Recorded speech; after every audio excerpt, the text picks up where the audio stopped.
नमस्कार मु रोजालिन आपण मानक स्वागत करुच्ची मो यूट्यूब चैनल को।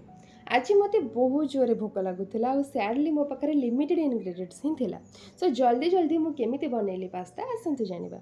प्रथमे मु प्रेशर कुकर रे नेली किछि पानी, तापरे पकेली 2 पैकेट पास्ता, आवश्यक अनुसार लूण, तापरे याको मिक्स करी गोटे सिटी मारिबा पई गैस रे बसै देली। से समय भितरे मु फटाफट गोटे पियाज और टमाटर भी काटि देली।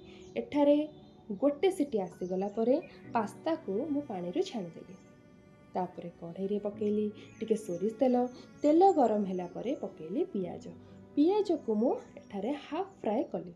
पियाज हाफ फ्राए हो गला परे ऐड करिबा गोटे कटा हेइथिबा टमाटर, टिके लूण, टिके हळदी आउ ताको भल भाबरे मिक्स करदेबा। तापरे टमाटर टिके सिझी गला परे ऐड करिबा टिके सब्जी मसाला आउ टिके लंका गुंड। तापर ताको मसला को भल भाबरे आमे कसीदेबा। मसला कसी ହେଲା परे आमे ऐड करिबा सेतरे टमाटर सॉस और चिली सॉस। सबु जिंस को भल भाबरे मिक्स करिबा। मिक्स कला परे ऐड करिबा पास्ता।